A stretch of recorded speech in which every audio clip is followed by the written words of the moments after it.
I was very struck by some lines in one of your poems where you say, perhaps in all this crisis, all this pain, there's reassessment of our loss and gain. Nature rebukes our brief authority, yet offers us the chance to start again.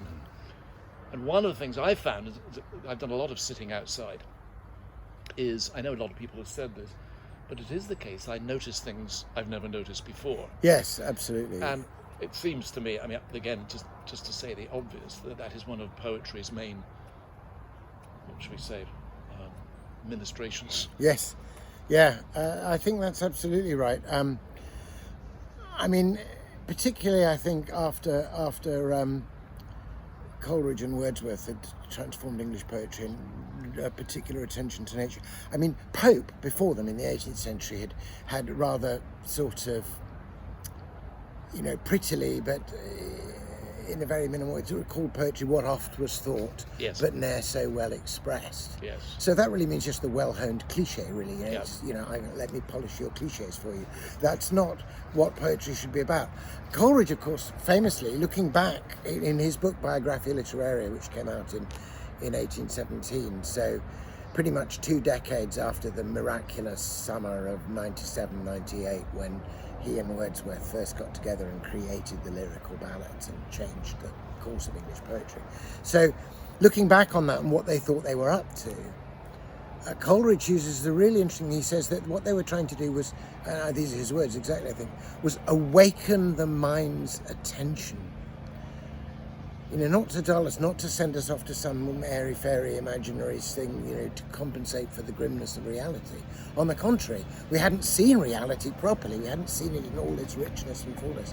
So to awaken the mind's attention and to remove the film of familiarity which our selfishness and solicitude, interesting for a combination, had cast over the world, so that we have eyes that see, but see not, ears that hear not, and hearts that neither feel nor understand. Yeah.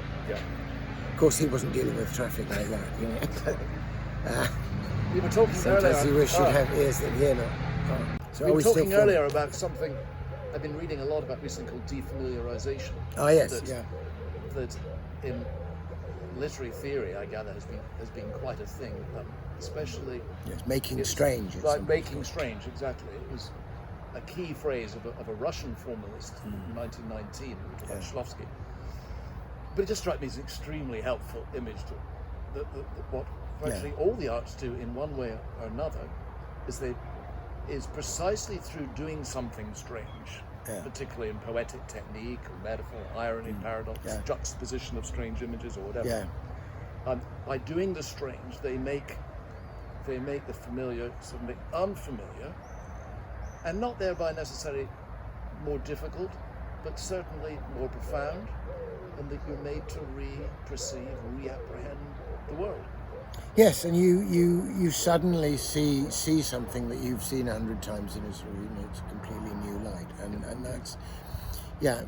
that's very helpful. And I think, as I say, Wordsworth and Coleridge did that, but lots of other people. The other thing they do is to take a familiar thing and to make it a metaphor, make the outer thing that you've always had or known suddenly speak to an inner thing.